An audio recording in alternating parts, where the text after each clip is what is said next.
दे रहा है कि प्रश्नावली 6.2 में कि सिद्ध करिए कि जो रियल नंबर होते हैं यानी सभी रियल नंबर पर, ठीक है, यक्स एलिमेंट आर, यानी जो यक्स इसमें प्रयोग किया गया है पर अगर लेते हैं तो उन सभी पर ये वर्धमान होंगे कि नहीं होंगे, इसकी हमको जांच करनी है। तो वर्धमान होने के लिए बताया गया है कि जब कोई फलन अग्नि एफ एक्स दिया जाता है तो इसका एक राउंड आप अवकलन करते हैं, एफ डैश एक्स निकालते हैं और इसकी वैल्यू 0 से बड़ी हो जाती है।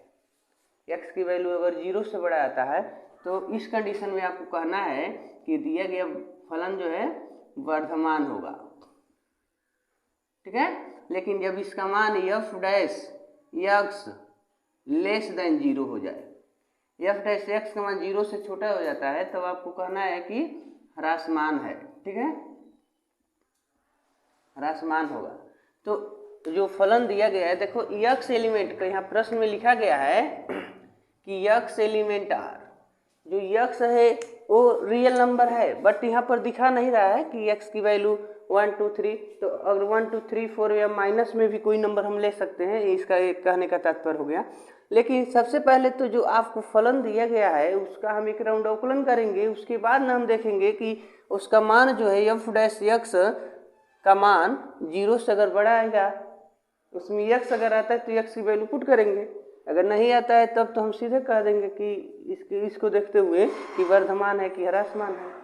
जैसे आप यहाँ हल करते हैं, जैसे कि एफ एक्स की वैल्यू दी गई है 3x + 17, इसका एक राउंड अवकलन कर देते हैं तो एफ डैश एक्स, तो देखो 3x का अवकलन 3 और यहाँ 17 का हो गया 0, तो एफ डैश एक्स का मान मिल गया तुमको 3। जबकि इस रूल को देखो, यहाँ एफ डैश एक्स के मान कहता है 0 से अगर बड़ा हो तो वर्धमान होगा, तो एफ डैश एक्स का मान 3 मिल गया, तो ये नंबर तो क्या है 0 से बढ़ाना है, यानी जो कंडीशन है हमारा F dash x is greater than 0, तो एफ डैश एक्स की वैल्यू है 3, तो आप कह सकते हैं कि जो 3 है इज ग्रेटर देन 0, यानी जो एफ डैश एक्स का मान 3 हमको मिला, ये 3 0 से बढ़ाना है। तो आप इस कंडीशन में कह सकते हैं कि जो फलन है हमारा अतः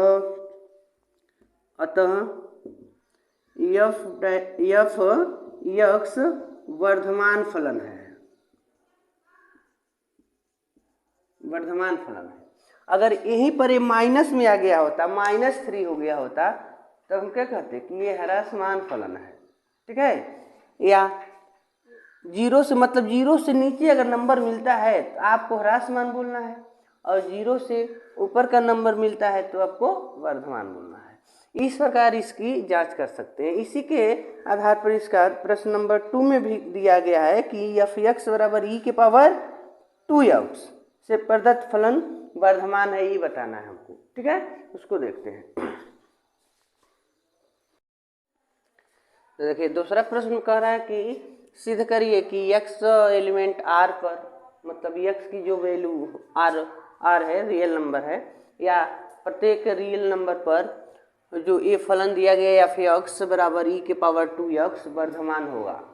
यानी जो हमारा फलन है e⁻2x है या e⁻x हो सकता है, e⁻x, e⁻x का जब अवकलन करते हैं तो e⁻x होता है। फर्क यहाँ पर थोड़ा सा बढ़ा दिया है कि e⁻2x कर दिया है, तो e⁻2x का जब हम अवकलन निकालेंगे तो देखिए यहाँ पर कैसे हो रहा है, यानी एफ एक्स बराबर दिया है e⁻2x, लेकिन जैसे इसका हम अवकलन करते हैं तो हमने बताया था कि ये जो होता है पावर x के स्थान पर अगर कुछ दे दे तो उसका भी एक राउंड अवकलन कर लेते हैं, तो मान लो 2x का अवकलन 2 हो जाएगा, e⁻x का अवकलन e⁻x होता है, तो मान लो ये जैसे है तैसे ही नोट कर लिए जाएंगे, 2e⁻2x हो जाएगा। तो इस केस में एफ डैश एक्स का मान 2e⁻2x मिल गया। हमको जांच करना है कि यह वर्धमान अगर है तो F dash x is greater than 0 होना चाहिए, जबकि कहा कि एकदम फिक्स है कि ये वर्धमान होगा। तो इसका ये मतलब है कि ये जो नंबर हमको प्राप्त हुआ यह, तो 2e के power 2x is greater than 0, यानी ये हमेशा इससे बड़ा होगा। तो ये भी सही है, ये सत्य कथन है कि 2e के power 2x is greater than 0, यानी इससे बड़ा है। यानी कह सकते हैं कि ऑल ऑफ, यानी सभी के लिए x एलिमेंट r यह बड़ा होगा। क्यों बड़ा होगा भाई? तो आप द्विपद प्रमेय में पढ़े हैं, फर्स्ट मतलब 11वीं कक्षा में पढ़े थे द्विपद प्रमेय, तो उसमें e के पावर x को जो तोड़ा गया था प्रत्येक दशा में करता है 1 plus x square upon factorial 2 plus ऐसे करके आपको फार्मूला दिया गया था। तो अगर x के मान आप कुछ भी रखते हैं, ठीक है, और उसमें नंबर से भाग करेंगे तो अगर कुछ नहीं मिलता है तो 0 पॉइंट कुछ ना कुछ मिलेगा, ठीक है, और उसको ऐड करेंगे। अब x की वैल्यू क्या रखते हैं, कहाँ तक आप जाते हो तो अलग की बात है, लेकिन x के मान जो भी नंबर आप रखेंगे तो उसमें आप इनसे भाग करेंगे और आने वाले नंबर से भाग करेंगे और उसमें 1 को ऐड कर लेंगे। तो प्रत्येक दशा में आपको जो मान मिलेगा e के पावर x का वो 0 से बड़ा मिलेगा। अब वो आप कौन सा रियल नंबर लेते हैं वो तो अलग की बात है, लेकिन प्रत्येक दशा में आपको e के पावर x के मान 1 यानी 0 से बड़ा ही नंबर प्राप्त होंगे। तो इसलिए हम कह सकते हैं 2e के power 2x is greater than 0, यानी इसका मान हमेशा 0 से बड़ा आ रहा है। तो हम कह सकते हैं कि अतः यानी जो हमारा फलन है वो क्या है, वर्धमान है, ठीक है, यानी इस केस में हमारा फलन वर्धमान होगा।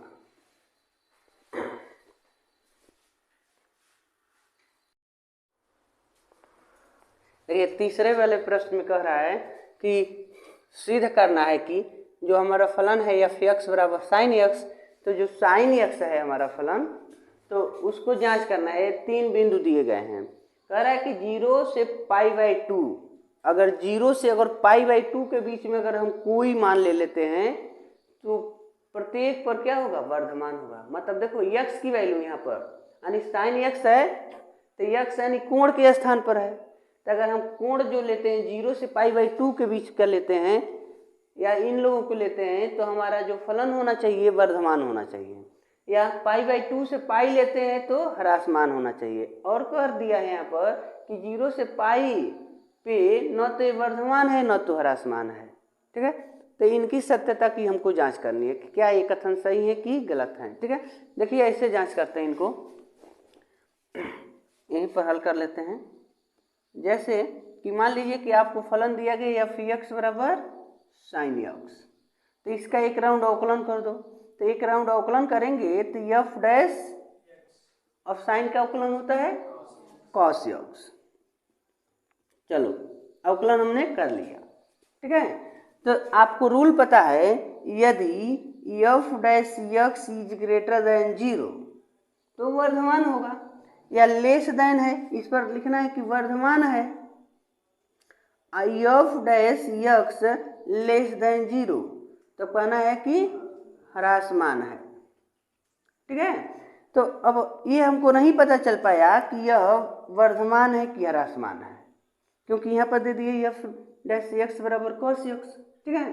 तो इसको हमको जांच करने के लिए यहाँ पर फर्स्ट कंडीशन में दिया हुआ है कि 0 से π/2, 0 से π/2, तो इस पर हमको जांच करना है। तो चलो अगर x की वैल्यू हम इनके बीच का कोई नंबर लेते हैं या 0 ले लेते हैं, देखो यहाँ पर x बराबर अगर हम 0 रख लेते हैं तो हमको जो एफ डैश एक्स मिला है कॉस एक्स, तो एफ डैश एक्स कॉस 0 तो क्या हो गया, 1 मिल गया, यानी एफ डैश एक्स की वैल्यू 1 मिल गई। तो देखो इनसे F dash x is greater than 0, यानी 0 से बड़ा इसका मान मिल गया ना, एफ डैश एक्स का मान, तो कहेंगे इस वर्धमान है।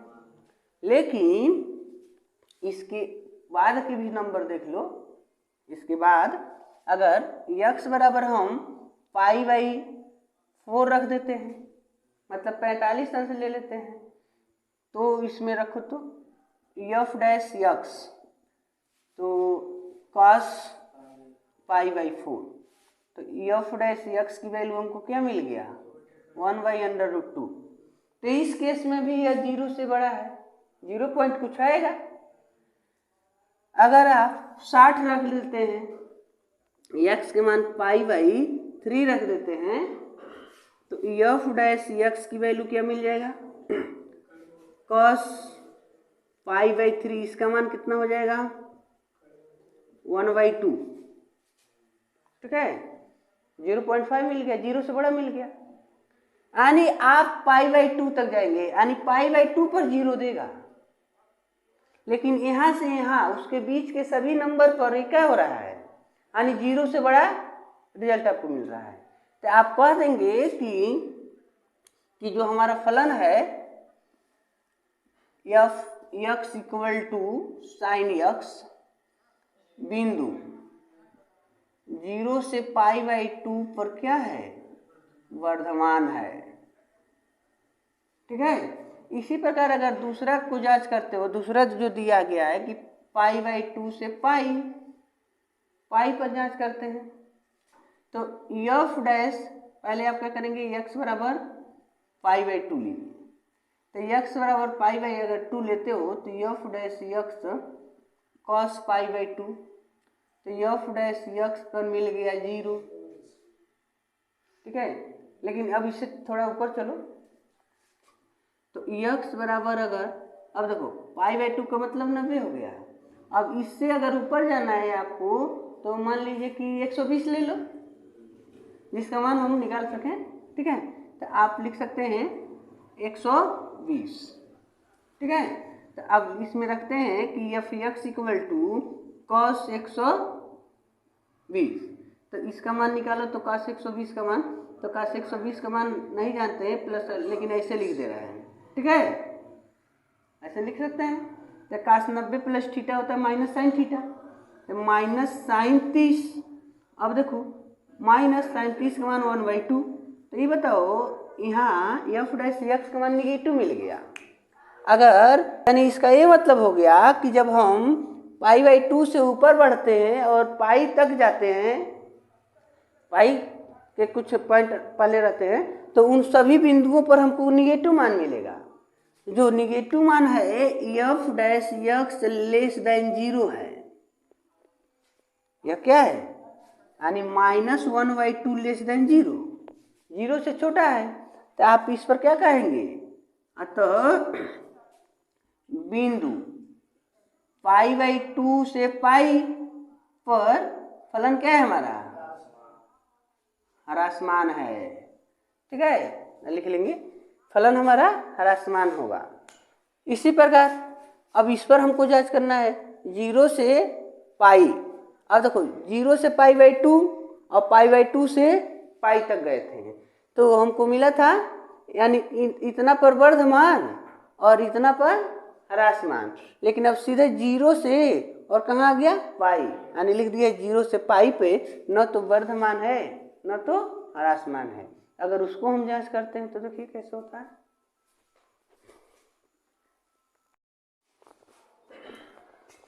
तो देखिए तीसरा इसका जो है कह रहा है कि 0 से और पाई पर, 0 और पाई पर न वर्धमान है न ह्रासमान है, यहाँ पर लिखा गया है। ठीक है, तो कैसे, तो देखो एफ डैश एक्स जो हम निकाले हैं कॉस एक्स, तो अभी जांच किया गया है, तो 0 से पाई/2, 0 से पाई/2 पर वर्धमान निकाला गया और पाई/2 से पाई पर ह्रासमान ही दिखा रहा है।